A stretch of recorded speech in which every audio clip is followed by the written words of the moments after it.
sorry. Hello, everyone. I am Erin Janelle Dickey, and I am with POP Investments.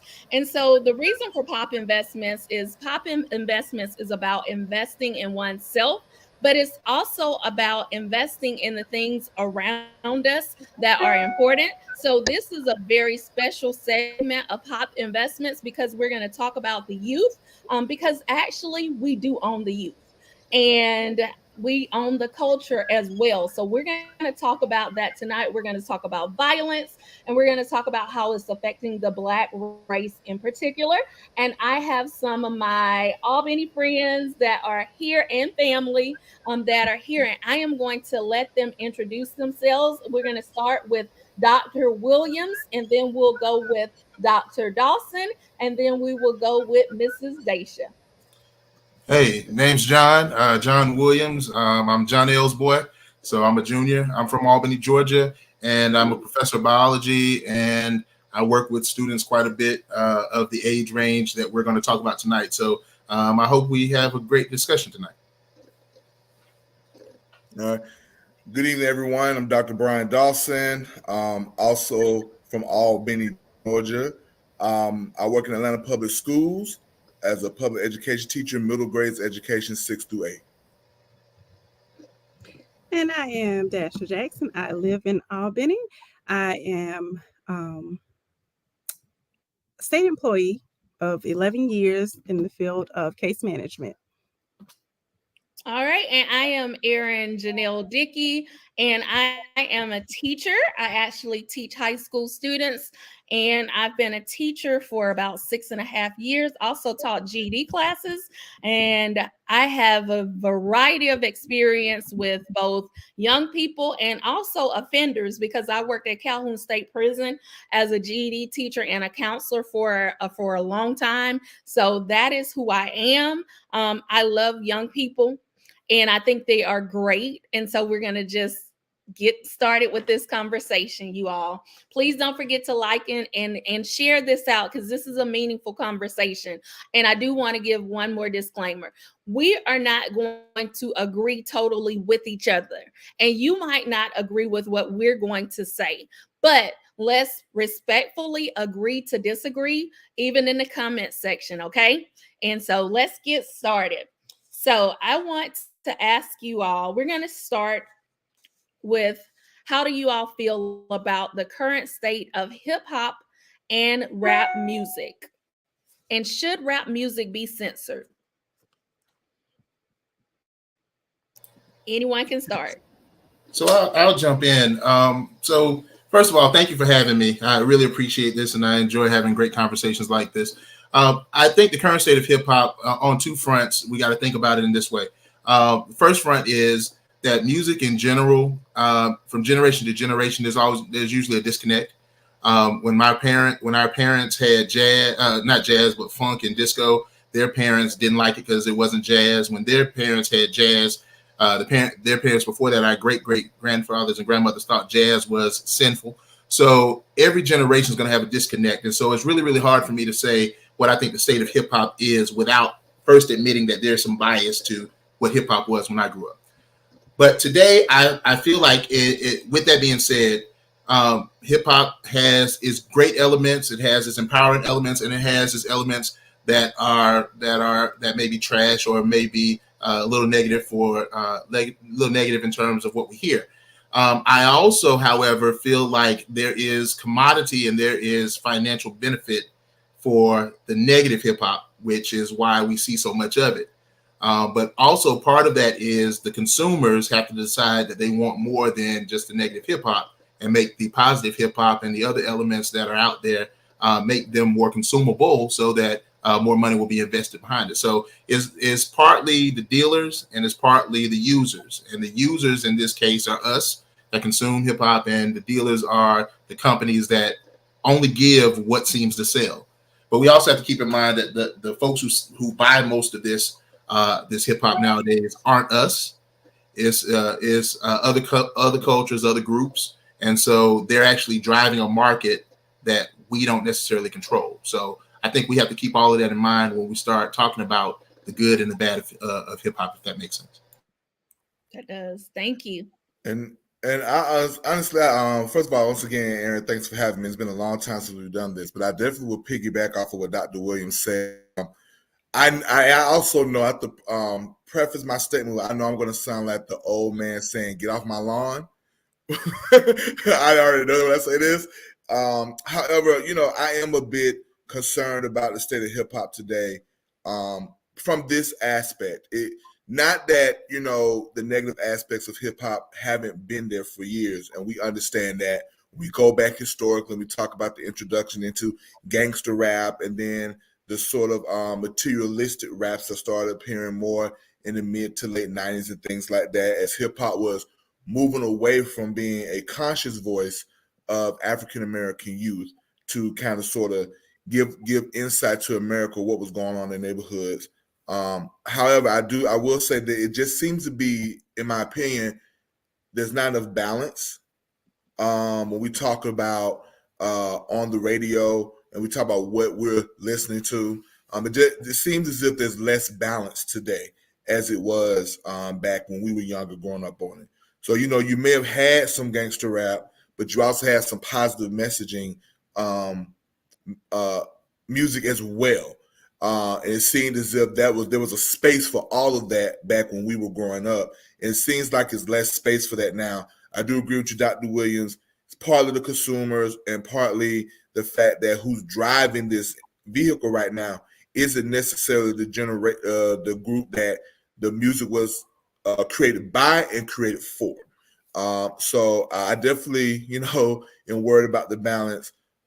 It's generating me to try to have some conversations with my oldest son, who's a 10th grader, about the type of music he listens to.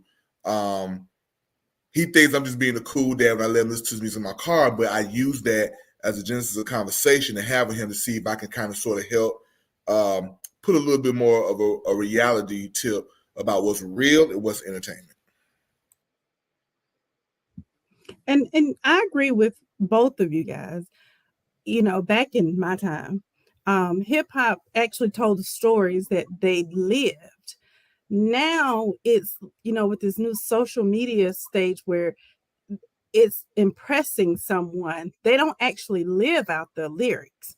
And then you have these record labels who are exploiting these because they want to be like these people, that if you give them the good hip hop, telling the stories, the good stories, the history and all of that, they don't sell that. They don't sign them for that. They sign them for the gangster, to use it as an excuse to say, well, they like this type of music. They talk about doing this in their music as a means of racial profiling and just labeling our kids because of the type of music that they listen to. And if you listen to some heavy metal, really listen to it, it's worse than hip hop.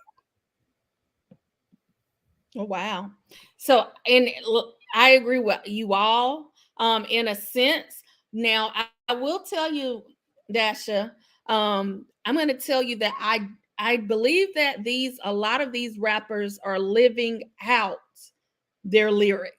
Okay. So I'm going to tell you all about this rapper that said, this was a rapper from Tampa, and he posted, his name was Rolling Bands. And he posted, if you want smoke, in my crib. He posted that on social media 1 month ago, and then they killed him.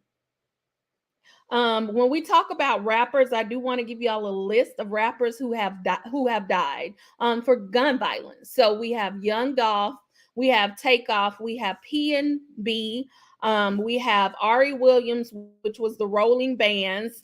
We also have a guy named Half Ounce, Key Richards, the Jada Youngin, the list just goes on and on. So I feel like, in a sense, they are living out this life.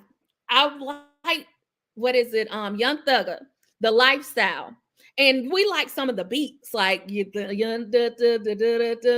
lifestyle. So I like the beat. But then when I listened to the words that he was saying, I was like, oh my goodness. And it's a lot of songs that have a catchy beat. But then some, and that one actually is not specifically talking about a body, But he did, Young Thug actually put, I never killed anyone, but I got somebody to deal with that body. And then he also said, I killed a man in front of his mama. But how So, much of that is true that they've actually done?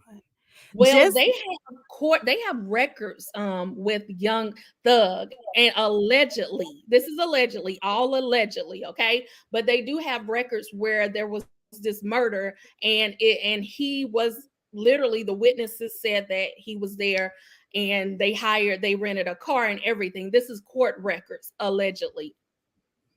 okay, and he could be one of those, but how many of the others are not living that life? But because they post these things on social media to look like this and impress these young kids, like they are living this life, and no one bothers them because they bad and they got people to do all this. How many actually live that life? Or the life, we call them the keyboard thugs. They put it on social media just to have that some type of lifestyle that they really don't live. I think also to go with that, I think a lot of this nowadays is the chicken and the egg have switched. When it was the 80s and 90s, it was more so the life we live is portraying through our art. Nowadays, I don't think a lot of them are living that. I think what they are putting out there, the energy is returning, but I don't think they're starting out living that. They're starting out trying to make money. They're starting out trying to be famous.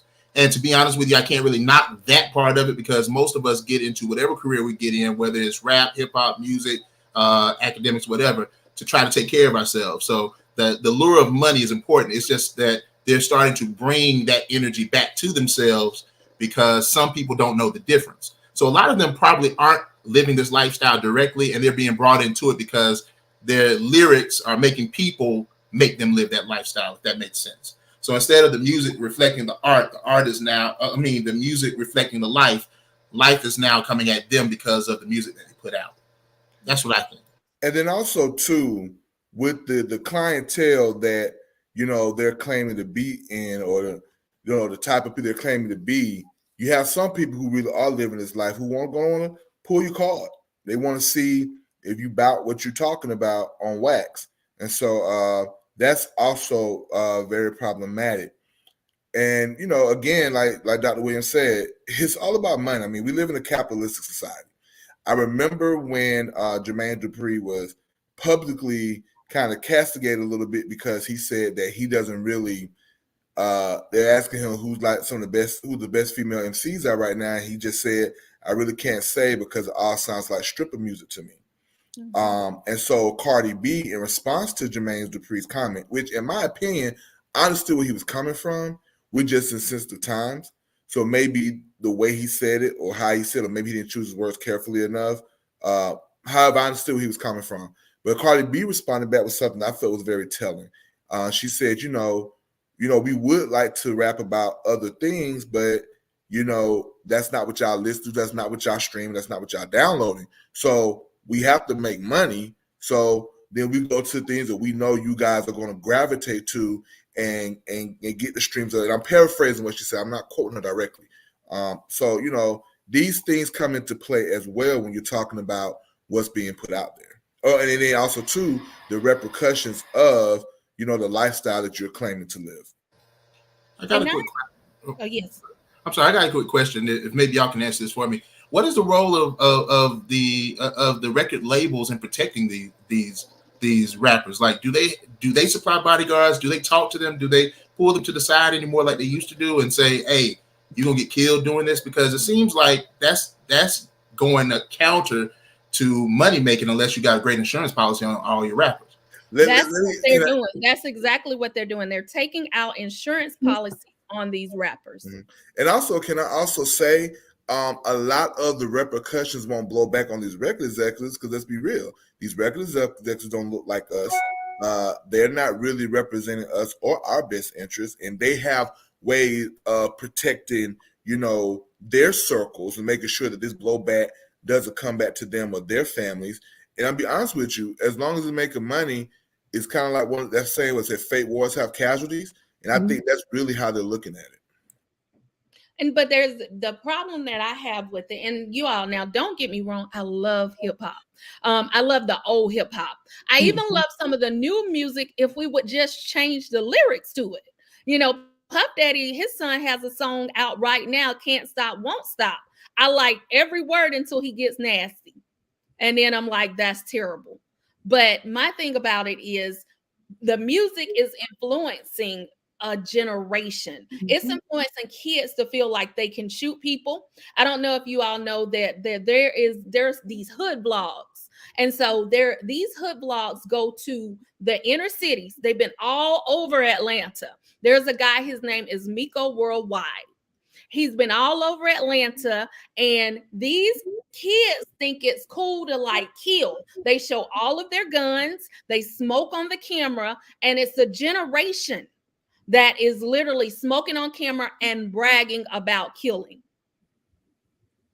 So my thing is we've got to try to do something to stop it as as a group.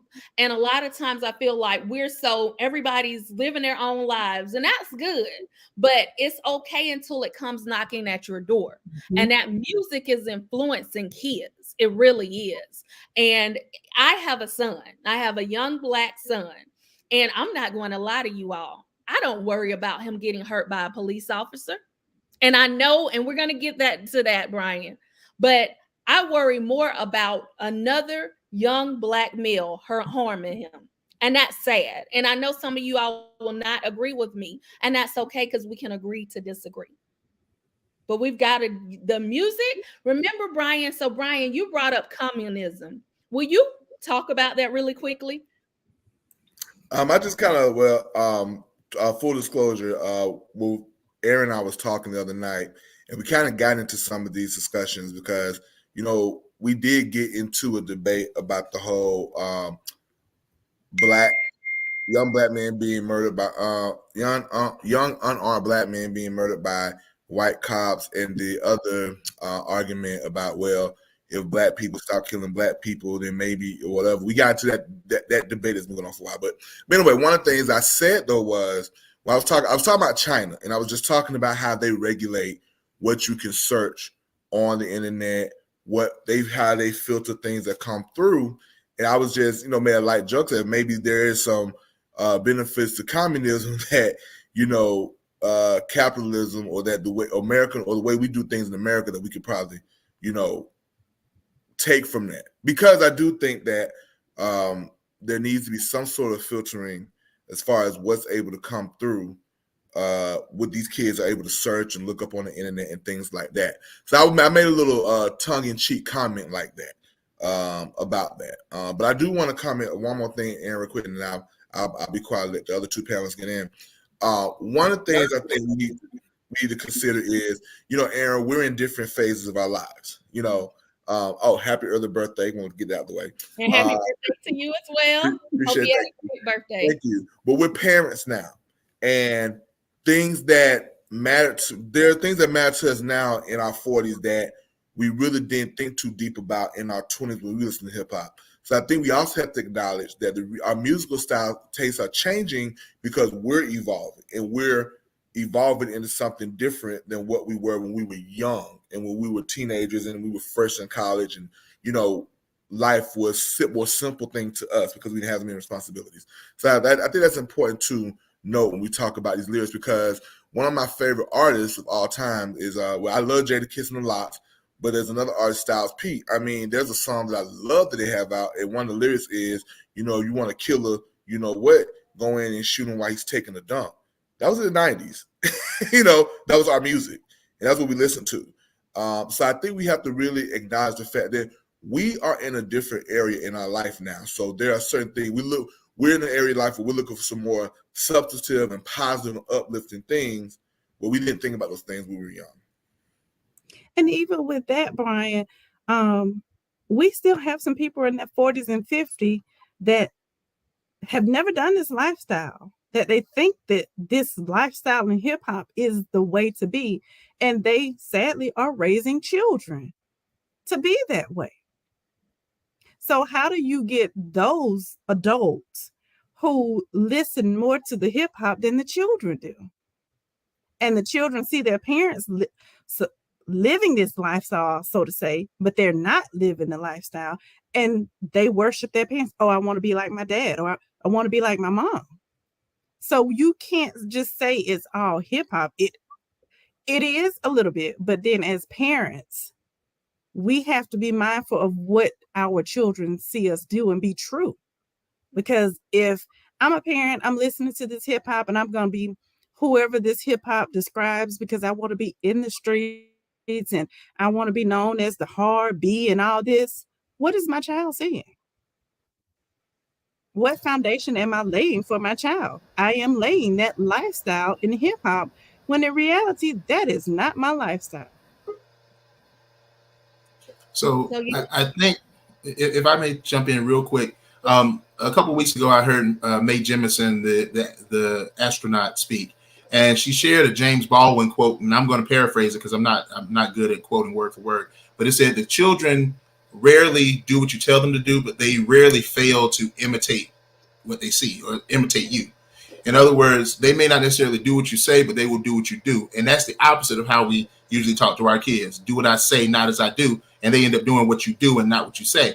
So you're right. When we're displaying things that we don't want our children to do is lazy parenting. When we say don't do what I do as I say, because we're not showing any of the negative contributions or the negative outcomes of doing what we should not be doing. And that goes with some of the music that we listen to as well. So I agree with you. I agree with you to a point there, and I think we got to do a better job of that as well, of making sure that our kids see great examples. And the other issue is this music that we're listening to. They're inundated with it 24/7 through the radio, through television, through social media, and so forth. But as communities, we got to have a omnipresent position in their life as well. We got to be around as much as the music and the bad influences are, or we're going to have less of an impact, and we can't get mad at that. That's one of the things that I tend to have a problem with a lot of our fraternities and sororities when we go into the community once a month or once a week, but 7 days out of the week they have access to all of this music that is kind of shaping their mindset, and they see us once a week or once a month. So we got to have a bigger presence as a community if we really want to balance it out and provide that balance you were talking about earlier, Brian. okay, you all. And we also have Contressa Oliver. She has joined us. So I know you're listening in. You probably have heard. Do you want to come in or do you want me to go to the next question and then you start? Um, Good evening. How's everyone doing? I do want to make a comment. I was listening, and I think the biggest thing for me is I think at this point for me, I'm just searching for the right answer. If I could share a little bit of what I've been dealing with for the past 2 weeks, I too am a mother of sons, 16 and 15. Really good guys. They've never, knock on wood, they've never given me any problems. Never. Okay. And I worry that their lives could be taken from someone who looks like them. Okay.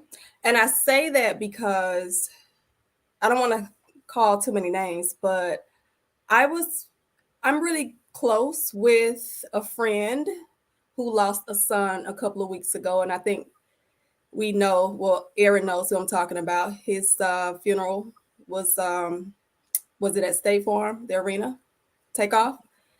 And it hurt me really bad. I've been knowing them a very long time. I woke up to the news. I woke maybe around 7 a.m. And I could not believe what I was reading, that someone took his life. And he's always been a really respectful young man.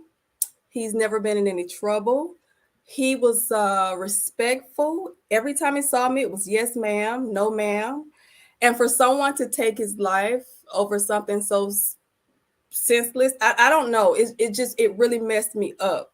And that Tuesday, I don't know why I wouldn't stay off the internet. And I just kept seeing these videos. People were actually posting him. I mean, there's no type of respect anymore. You couldn't pay me to post someone who's dying. It messed me up completely. Okay. For one, I knew him. Okay. And number two, it was senseless, And I think it was so I carried that all day. I made it through my day. I've reached out to the family. I that Wednesday, I think it was that Wednesday maybe. I live in North Atlanta, and a coach, he was 28 years old. He was shot at the QT in Norcross. He was putting air in his tires, and he was killed by 3 black men, 1920, I'm guessing. And so that popped up in my feeds, I think Wednesday. So that added to the depression. Well, at the time, I didn't know that I was depressed. I just know that I was feeling really bad for my friend. I was feeling really bad about the situation. Was it Thursday? I'm not sure if it was Thursday, but something else happened. And then the young man from Virginia State, University of Virginia, got killed. You know, my thing is this. When you look at the stats, yes, there's crime in the white community. Okay. I've always lived in Gwinnett. We know Gwinnett is very diverse. I teach at a majority white school. Okay. Yes, there is crime. Okay. But when you look at the stats, we're at the top. And that bothers me. Okay. To know that my 2 young men who are great kids, their lives could be taken from someone who doesn't like what they have, or they want something that they have, or, you know, I'm worried more so now that I've ever been for the black man. I'm so scared for the black man at this point, because the white man, I don't think is going to be, that's not the focus right now. Okay. I understand we march, Black Lives Matter. Where is Reverend Jesse Jackson for the 3 young men at the University of Virginia? Okay. There should be just as much outrage when there's crime going on in our community. You know, I don't know. Okay. I'm just praying about it. I know that I can't keep my boys locked up in the house, you know, and I tell them all the time, if someone wants something you have, give it to them. It's materialistic. I can replace it. I can't replace you. Okay. But I just think that we need to stand up as the leaders, lead by example at this point. I mean, I don't know. I don't know. I want to talk about that too, Contressa. So Contressa had that happen, and Contressa and I are in a group meet of teachers, and we talk about our businesses and stuff and dialogue. And we have this conversation almost every other day or every day. So the same thing, my brother called me. My brother said, I hate black people. And the reason why he said that is because one of his friends got killed. Okay. By a black man. 3 weeks later, you all, about 3 to 4 weeks later, on the news, Atlanta news, in the broad daylight, another one of my brother's friends got killed. And like Contressa said, my brother actually had sent me the link to his friend dying. My brother had to witness that. My brother's in the military all the way in Carolina, and he had to witness his friend taking his last breath because people decided to use this and record it. And so this is our next question. And I know we're going to have to agree to disagree. But my thing, I'm just like Contressa. And I want to know, how do y'all feel about Black Lives Matter? And do Black Lives Matter to Black folks only when an officer of another race kills Black people? It's a double standard. It is a double-edged sword there, because I've always felt like this. We cry when white police officers kill our men. But when we see one of our own kill another one of our own, oh, I'm not snitching. I'm not a snitch. I'm not doing, oh no, I don't have anything to do it. But yes, and have the nerve to be on social media, free my boy, free my homeboy. But he killed somebody. I don't understand that. And like you said earlier, Aaron, it does not resonate until it hits home with them. Then they want to kill everybody because somebody hurt their homeboy or somebody killed their mom. How many times are you killing your mama by you out here killing other people? And how many other mamas are you killing because you killed their sons? My nephew in the military as well. When he was here, I worried more about him than I did my daughters. He's 6'2", 6'3", Aaron, you straight gentle giant. He's quiet, gets what he wants most of the time. But like you said, Contessa, because they have something that somebody else won't. And it's not always that. It could be because people like them, people love them. They're just good people. You hate that because of their energy. And it's all another black man. Mhm. Yep. Yep. So I Yep. know Yep. y'all So, ready. I so I'm see. going to. Well, actually, John, I want you. Since me and Aaron have had this conversation offline, I'm gonna let you go in first, and I'm gonna come. I'm gonna come in. I want to hear what you have to say about this, and I'm gonna come in. Um, all right. So, first of all, there is absolutely nothing anybody in the black community could do to make me hate black people. And so I want to put that out there. And the reason why I say that is because essentially, when we start doing that, we buy into white supremacist notions that there's something inherently wrong with us that makes us do this. There are a number of environmental factors, a number of sociological factors, and all of that stuff, not to excuse the behavior, but that may make us more sensitive to the behavior in our community that other societies don't worry about. You don't hear. Let me do, and there are a couple of things I want to address. First thing is, we are probably the only race out of any of them out there that actually want unity as well, or talk about unity amongst ourselves. It's very individualistic for those that are in power. It's very communal for us. When a black person dies, it bothers me, even if I don't know them. So I'm constantly struggling with every death. They may see death, and Ron DeSantis and Alex Jones may say, "Oh, they're lying. They're faking their deaths," and all of that stuff there, because they don't necessarily. I'm not saying. Let me be careful, because I could get canceled from nothing because I don't have any money. But the it's rhetoric that they say to make us think that we are inherently flawed. But when there's death in the white community, and there's death always in the white community, and there's death that's caused by them in the white community, Yes. it's individualistic. They never say that's my white brother that just died, or that's my white sister that was just attacked. We want unity, so we're more sensitive to it. With that being said, and that's a good thing, the fact that we want to be unified and we want to see better for the black community is a great thing. With that being said, we are addressing community violence in Black America. But when police are involved, that's the government and that's federal and state level and even local level government sanctioned killings of our people. That's the reason why it gets more news. Because there are groups in Chicago. Everybody talks about Chicago. It's a major talking point. There are groups in Chicago of deacons, pastors, of community leaders, former gang members, all of that trying to fight the violence. But that's within the community. So that information isn't always nationally put. But when we start talking about government sanctioned killing of black men, well, that's a federal level. That's a state level. That's a local level. That's a governmental level. So it's going to get a lot more attention. It's going to. But where's the outrage? There's outrage. What do you when you say where's the outrage? If we were to if you think about how many people get killed in every community by people that look like them in every community, we would be marching every single hour, every single day, if we addressed every single murder in the black community nationwide.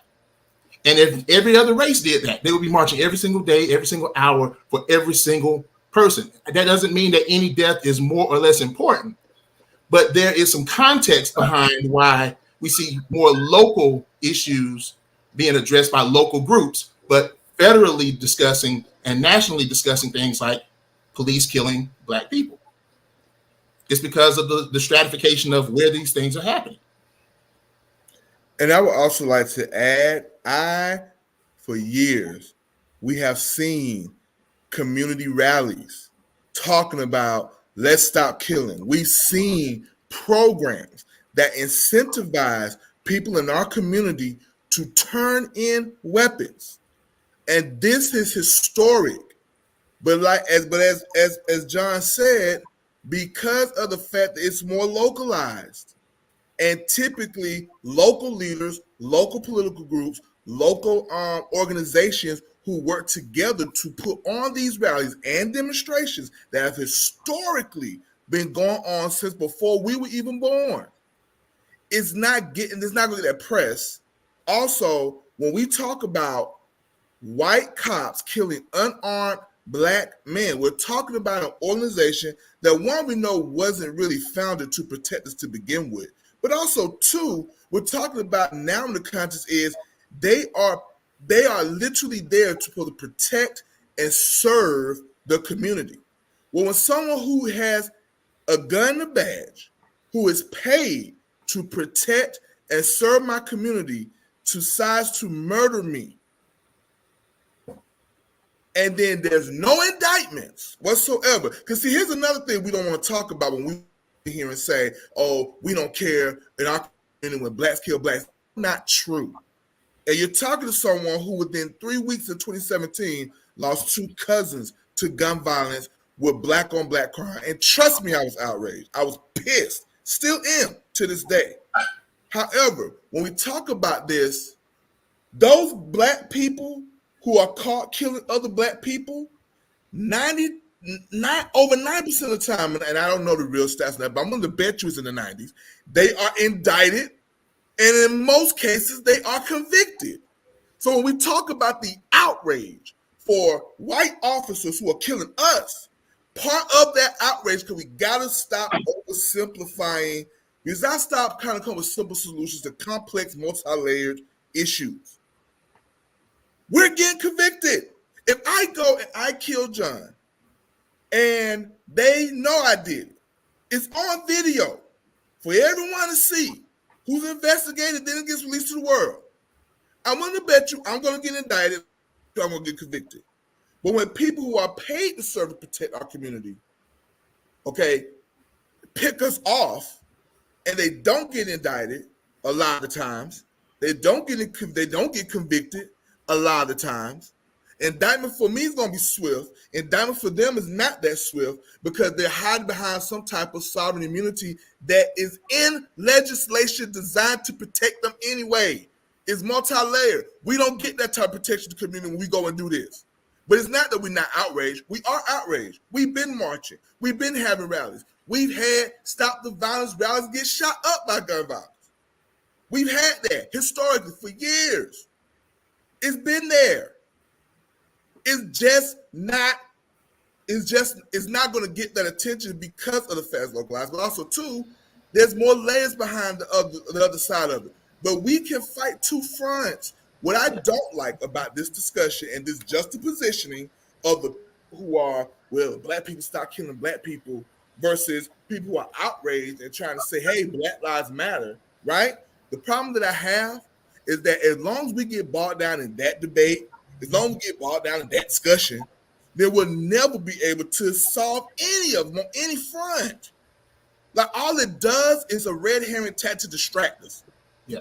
Or to distract and divide, which is what I think is the plan anyway. So my thing is, we've been outraged for decades. We've been marching about black on black crime. We've been marching about gun violence in the community. We've had leaders who have spoken out against the violent messages of rap music, all the way back to Reverend Butts up in New York. We've been doing this for decades. I wish we would stop acting like we're not. And with that, Brian, on the local level, where I am, small town, there have been many murders, but what effort goes into that? And the fact that there are people getting shot and killed at clubs with several witnesses, and these witnesses say nothing. So can I throw something out there real quick while we're having this discussion? One of the other pieces that we may be missing, and I hope nobody takes offense when I say this, but we have to, in many cases, we have to come down from our perches and actually get to the ground level and see what's happening. One of the reasons why we don't hear a lot about what's going on in Albany, because the people who are leading a lot of the Stop the Violence movements in Albany, a lot of the conversations and such, they are people who don't have degrees. They are people who are living amongst those individuals who want to see it, and they're doing it on a daily basis. They're making it part of their life. Or people who they may not necessarily have white collar jobs. They have blue collar jobs, or they may have service jobs. Our barbers talk about this incessantly to young black men. Our community entrepreneurs are out there hosting stuff and feeding people and putting money where a lot of us aren't even willing to volunteer, except for maybe a little bit of our time every so often. So we're not hearing about it because in our circles, that's not being promoted. But it's showing up. Shout out to Tosh Severe. Shout out to a lot of the black men in our community who are doing things that a lot of us from where we're sitting and looking down, and I'm including myself in that to an extent because I got to do better too. But a lot of us from where we're sitting looking down, we're not out there. In Chicago, a lot of the professors aren't necessarily the ones in the streets. It's the church, it's the pastors and the deacons. It's the barbershops. It's those who are out there whose business and life is also affected, but they're on the front lines doing it while we talk about it and pontificate about it. So I want us to put that out there too. We need to own some of that. Well, we're in the classrooms. I think we're owning a whole lot. Yeah. Okay. And we and I'm going to tell we you, see a lot. We're owning a lot. We're preaching a lot. No, I'm not in the streets, literally, but I'm in the classroom, and we know how the classroom is. And we take a lot of ownership of our kids. And I have also seen teachers that were and I'm not, so let me put this disclaimer to make sure we understand. I am not against the Black race. I love my people. We are a colorful group of people. We can dance, we can sing. You put a beat behind a song, we can rap it. That's not the issue. My issue is I have a problem with this demographic, and there are a lot of people that are doing great things in the community. You two are fraternity brothers. So I know that you all help. I know, Brian, you've told me, Dr. Dawson, you've told me about the things that you've done, even in Henry County with our kids. So, and I thank you all so much for helping. But my thing is just making sure we keep a light to these issues and making sure that we do understand that just as much. And I understand you all's argument with the Black Lives Matter movement, but just as much making sure that both get weighed. We're putting both on the surface. We have these platforms, social media platforms. We've got to get to our kids. We've got to get to the kids and not our kids. Our kids are probably fine, right? But I'm talking about those kids that I've seen some teachers in the classroom, he's this and that. And they're talking about these kids. And I'm like, if you sit here and you shun this kid, and yeah, this kid might seem to be a thug, but if you don't grab him and reach him right where he is, or her right where she is, we're going to have an issue in society, and that can become your problem. So that's what I'm talking about, is just getting to all of the kids, not just the ones that are around us, but everywhere. And I thank you all that are doing that. I do. And like you said, Contressa, we're in the classroom. You don't understand. I had one young man in Contressa, who I'm talking about. This young man is drug dealer and everything else. He came to my classroom the other day, and I was so happy to see him. Allegedly, they say he's a drug dealer. He came and he was like, "Hey, Miss Dickey, I just came to see you." Just that connection, trying to make that connection with these kids. And not as sometimes as a Black community, we're like, oh, they're bad, they're this. No, let's figure out where they are so we can get to them. Even those kids in Cobb County, they got 10-year-olds that they're recruiting for gang. Which they were doing in the 80s. But go ahead. And I understand that, but it's gotten intensified because of social media. So that's the thing is, yes, we've had these things happen in the 80s and the 90s and the 2000s, but it has intensified. Social media has glorified this crime life. Yes. So we didn't have social media back in the day, but now we have more social media, and it's becoming rapid, and it's spreading like wildfire. So can I just put this one little piece out there? So we all, I'm not sure about you, Daisha, but we talk about the fact, Daisha, are you in the classroom as well? Or? No, I'm not in the classroom, but I catch the parents on the other end. Gotcha. Awesome. Thank you for that. And that was what I was going to mention, is that sometimes those parents of those children that are in your classroom, they need the same mentorship that you are giving their children. I've had a young man in my office that, he was, he told me, hey, I got a pending case on such and such and such and such. And I'm like, okay, so what are you going to do about it? I had a long talk with him, and I'm like, okay, look, this is your life. You have children. This is not the life you want for your children. We had a long 15-minute talk about getting his life together. And He was willing to get into a program to help him get a job, to stop doing his street activities. So, and in my setting, a lot of us, we need to stop judging these people because of where they are in life. Thank you. My Thank you. pastor has said something to me, at times you have to meet people where they are. And I'm adding that when you meet people where they are, don't judge them for being there. You don't know what happened. But the fact that you spend 10, 15 extra minutes with them to explain things, and sometimes they just need somebody to talk to. Mhm. You'll be surprised at the number of parents that have changed because they had somebody like me to give them that extra time and just, be real with them. Okay, you doing this. You messing up your life. What you trying to do with your life? Another thing too, also because we are in the classrooms, we have to find better. We have to find ways to teach both children and adults better conflict resolution skills. Yes. Even Absolutely. even here in Atlanta, but Yes. in a 5 hour span, in a 3 or 4 hour span, there were 5 shootings early Mhm. between late last night, early this morning.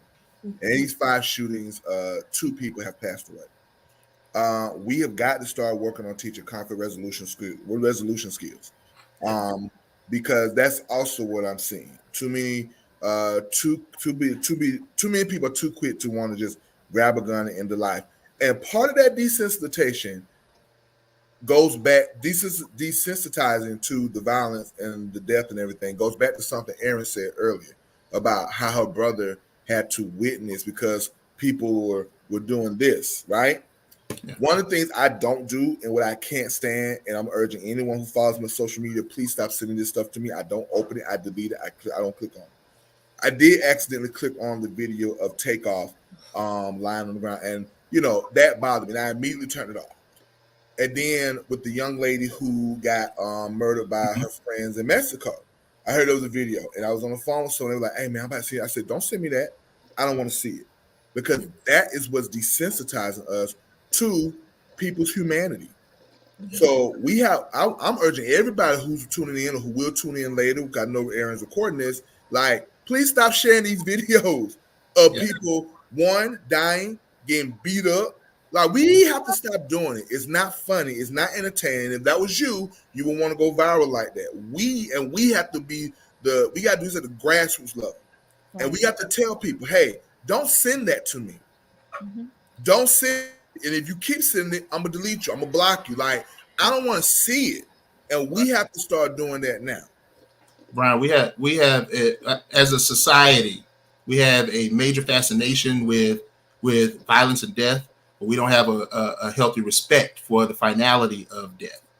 And a lot of that there are multiple places where that's coming from, but a lot of that is just how we're socialized, and we need to work on that. Let me ask y'all a quick question, and then I'm just going to ask this real quick. Do y'all think Will Smith was right for slapping Chris Rock? No, he was Absolutely. absolutely wrong. Absolutely. Okay, because when you mentioned conflict resolution, Brian, and I know this is slightly off, but I'm going to bring it back. When you mentioned conflict resolution, everybody on my Facebook in my generation, we grew up for years saying what people say to you, don't let them anger you. If they anger you, they control you, all of that stuff there. But then I saw a ton of people saying that black men need to stand up for their women by slapping somebody. And to me, that's so contradictory. But in a lot of these young men's cases, they are doing a lot of this because of how they're socialized, often by the women in their lives, because there may not be a lot of fathers in their lives. So the women trying to over present as taking up for doing mother and father duty, trying to make sure that the sons ain't soft.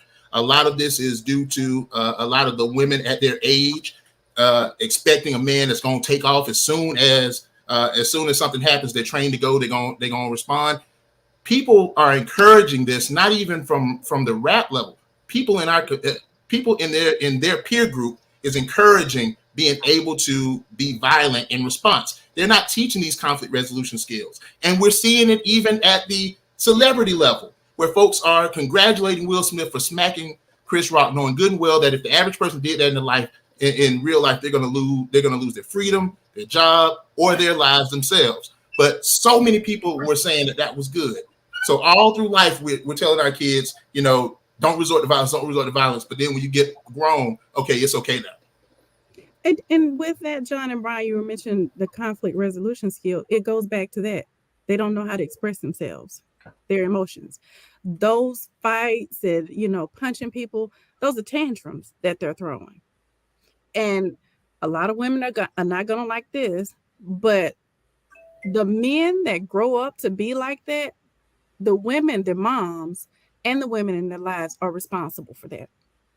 Jada, as a woman, I would never put my man or encourage him to do such a thing that would be a detriment to his career, to him, to us. It's like, no, babe, we can handle that another way. But to sit back and smirk, it's Toxic. like, come on now. Toxic. What are you doing for him? Toxic.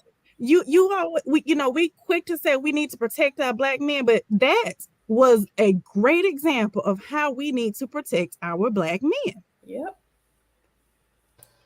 And I'm sorry. And really quickly, imagine what it looks like when our kids go on social media and they see a ton of folks applauding that. Yeah, that's true. That's not coming from hip hop. That's coming from folks who got jobs. Saying right, the regular community, right? That's right.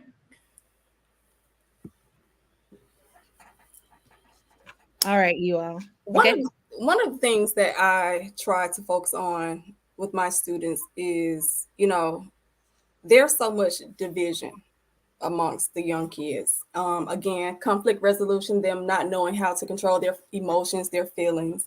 And that's something that I think I spend more time on talking about than the actual lesson. Okay. I'm going to plug this. I'm going to say this, and then I'm going to go back to the point I was going to make. You know, my son, and my son can only go off of what he has experienced in his 15 years. My son has not traveled the world. He can only go by what he has experienced, and so can I. My son he's fair skinned, so he's a little bit lighter than me. He told me the same thing. I don't like Black people. And it kind of hurt a little bit. No, he didn't. He told me he didn't like Black women, Black girls. That's what he said. And it kind of hurt, you know, I'm Black. But when he told me why, it's the things that he's experienced with the young Black girls. And I see them every day. Okay, I was a teacher in Henry County. I see how aggressive they are. The guys are kind of laid back and the girls are like grabbing them, pulling on them, right? They are. These girls are aggressive.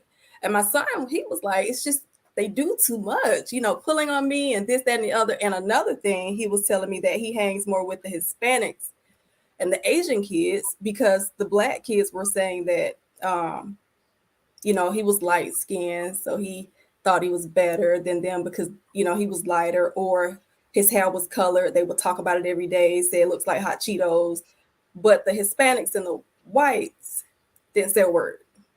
So most of the time, I'm just always preaching that we need to come together and be cohesive. It doesn't matter what color you are. We need to learn that it's okay to agree to disagree. We can have healthy disagreements in the classroom. We don't always have to resort to violence or fighting or, you know, name calling, you know, because we're all unique, right? And we're all God's children. And that's something that I'm hoping that my son changes his mind. Okay. But I don't know. It's just, I hate that he feels that way. I really, really hate that he feels that way about, I don't know, about us. So I don't know. I mean, I just love us enough that, and I remember when Furious said this in Boys in the Hood, when he took Trey and Ricky down to the neighborhood to give them, you know, that iconic educational kicking the truth to young Black youth scene. And they looked around and got the car, and he was like, Trey, we can't go around being afraid of our own people. Don't get it twisted. We have concerns about our kids getting hurt as well. But one of the things I don't want them being is afraid of their own people, of people of their people in their community. Because at the end of the day, that leads, I've seen this happen to students that I've taught, mentored over the years. Eventually you become a man with no country. You don't have any place to really identify And sometimes you may identify with another group at the expense of your own heritage and your own culture. And I think that is really problematic. So I think we definitely have to have conversations with our children about, not being afraid of our own people and yet finding a way to engage in civil discourse and knowing when to just walk away.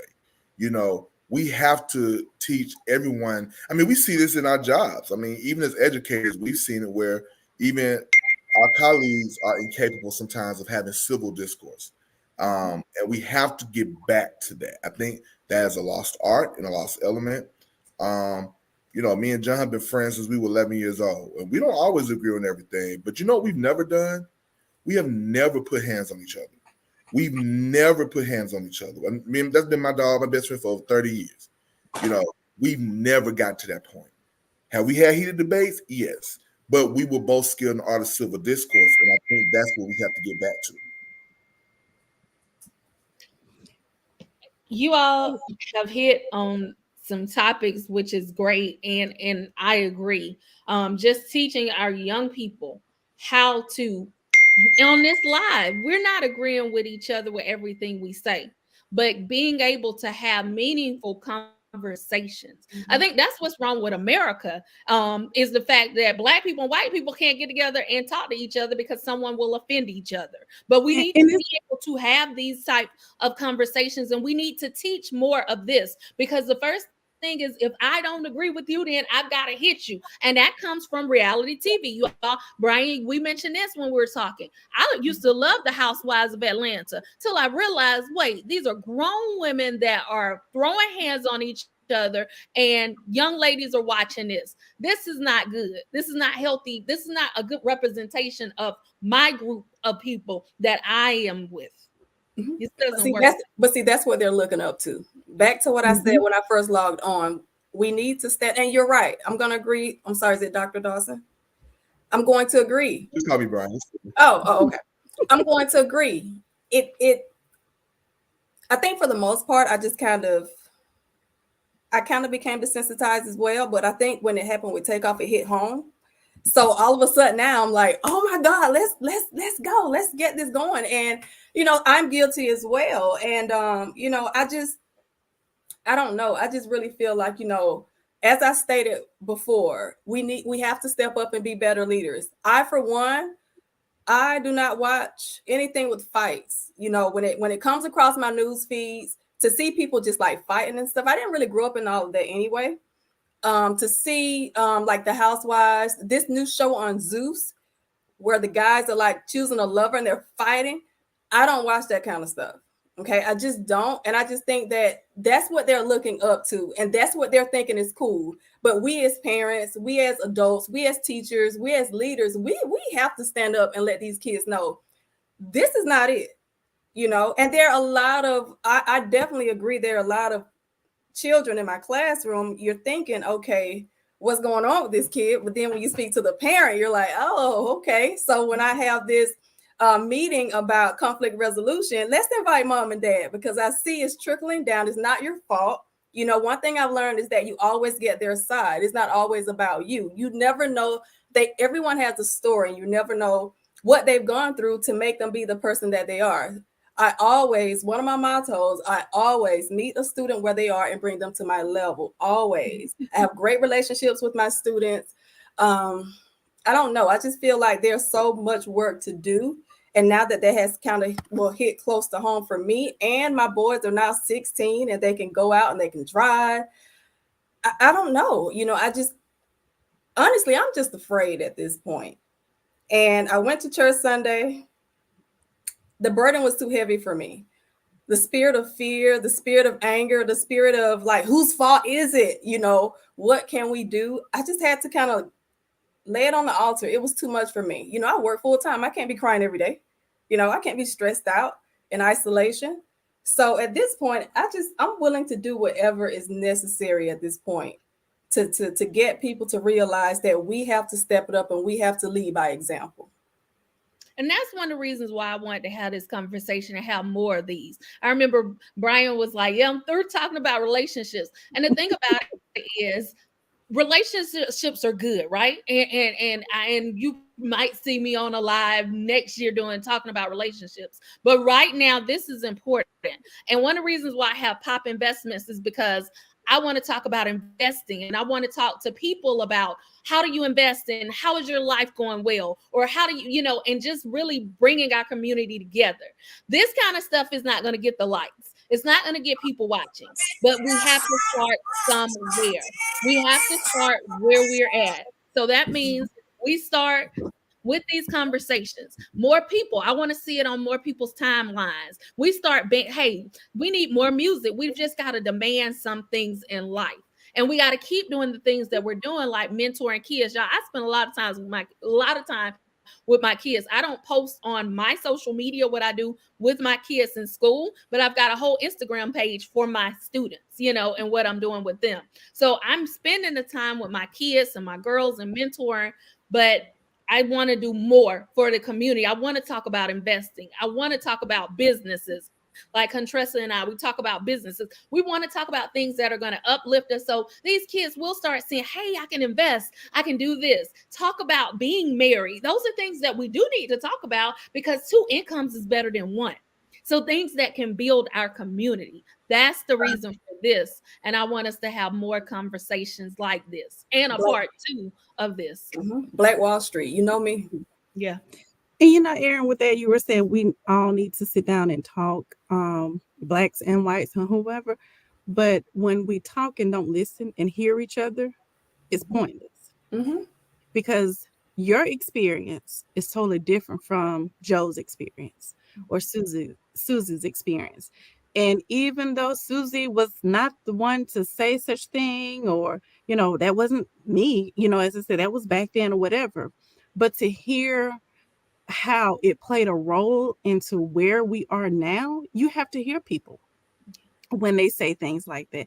And I saw a couple of comments from Miss V and Miss Dawson, when I mentioned about the women, the reason why these men are the way they are. And I say that because these moms, they're raising the boys and the men that we don't want to deal with. We don't want to date. The ones that, it's like they don't know how to communicate their feelings. These emotionally tapped out men. They're raising these men like this. So that's what I say when women are responsible for these men, because you're raising them. You don't demand or teach them how to be a gentleman. You don't show them, this is how, you're supposed to treat a lady. This is how you're supposed to run a household. They're not teaching them. And I see Ms. V said dads are raising them too. Yes, they are. But a mom is a boy's first love. So dad may do and say all this, but mom holds the golden rule when it comes to the boys. They do. And I think, and that's where we need to have a conversation about the Black race and absent dads, right? Like, I just see that right there. Okay. I'm raising a child on my own, right? Great thing about it is I've got my dad and I've got a lot of mentors. So you got to bring these mentors when you do something out, and you are responsible for that. You bring mentors in. I've got a great system that I put in, like a great system where the coach, my son's ex-coach, came over here to cut his hair because he texted them. I mean, it's just that big foundation. But that's where we've got to talk about Black people and not getting married and not being in these relationships. That's one thing that we're lacking, some of us. Now, I know Dr. Williams, and I know Brian, and I know Daisha and Contressa. You all have been, I know Daisha and Contressa have been married. I know you two are married. So I commend you all for doing the right thing. Okay. But we've got to talk about how we're lacking that connection. And there's a foundation. We build wealth by being together. 2 incomes is better than 1. So we've got to talk about that too. And I'm here for it. Yeah, I think I've run the gamut on relationship discussions. But a couple of points I want to make. I would like to say, shout out to my mom, Della Dawson, may she rest in peace. One of the things that she definitely did, because I didn't meet my father, my biological father, I was 18, but she did a really great job, wonderful job of constructing the village around me to where I saw men.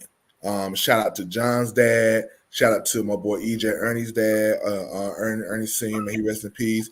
All my uncles, older male cousins, my coaches. Growing up, like they really took me in and spent time with me. And I remember my mom passed, and John's father came to me. He said, "Hey, man, whenever you want to talk, call me. Like, I'm here for you." You get what I'm saying? Like that village that she constructed. And I think that we definitely have to do that as well. I love, shout out to you, Aaron, for building that village for Nick. But we definitely have to do that because these kids are only going to be what they see and what, and I know people give me compliments on, being a good dad, but just because I really saw great dads. Even though I came from a single parent household, I saw great dads in action. And it just stuck with me. That makes me feel happy. Keep going.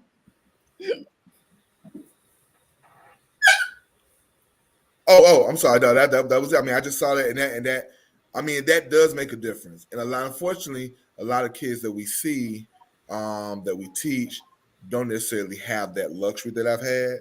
But we got to find a way to create that for them so they can see men, strong men who are not afraid to emote, men who are not afraid to express their feelings in a healthy way in front of them without them looking like punks or soft. We have to have that for these young men, especially these young black men, because and that's why we if our kids want to cry, boy, we let them cry. Go ahead, get it out, and then let's talk through your feelings.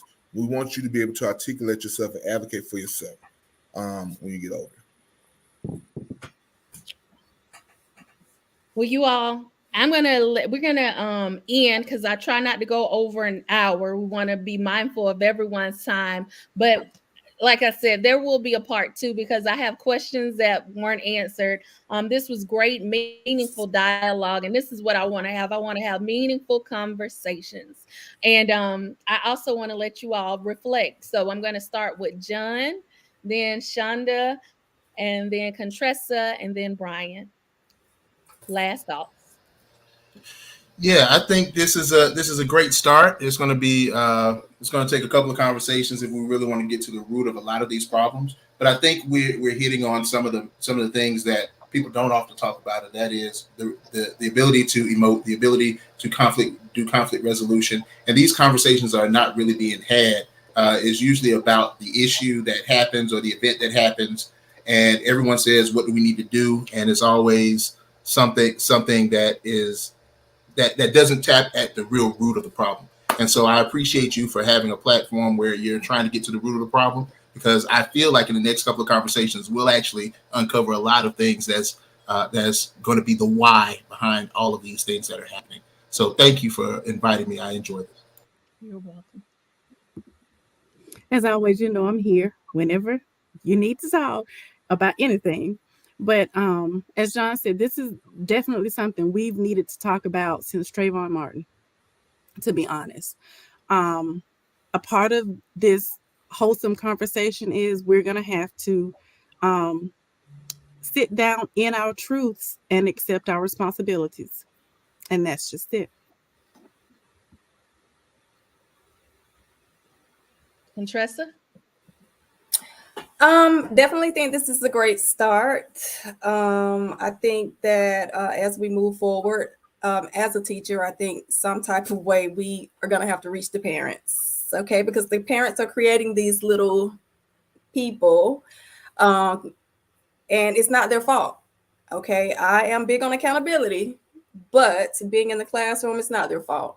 They do what they see. They do what they've been taught, and a lot of the parents aren't parenting. Okay, I grew up with I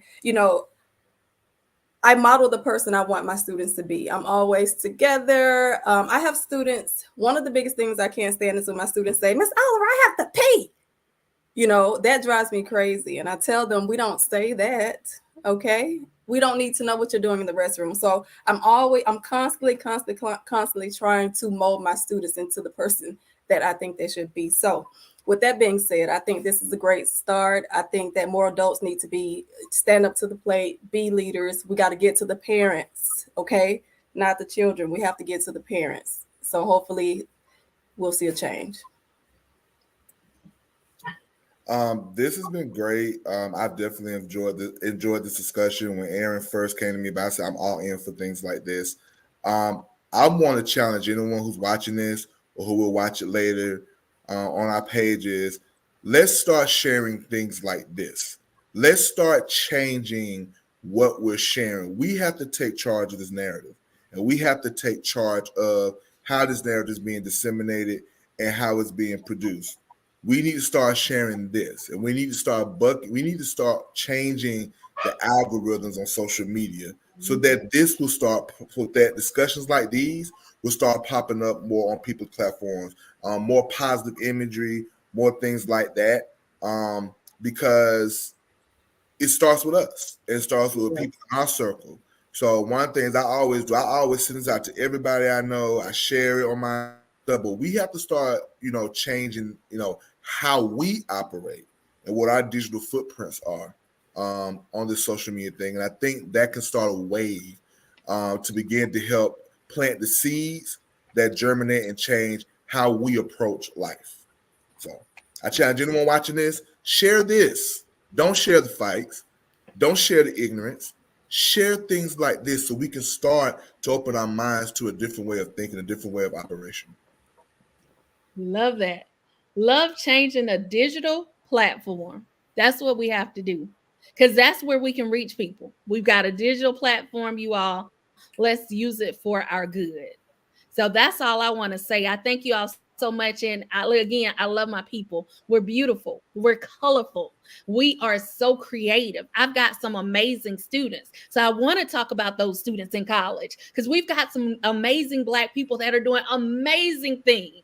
Literally. So we want to talk about that as well. Okay. But we just want to talk about the issues too. So change your digital footprint. Thank you, you all. Thank every one of you all for coming. Thank you all for watching, and we will see you in our next episode. All right. Thank you. Goodbye, you all. Bye. All right, thanks for having me.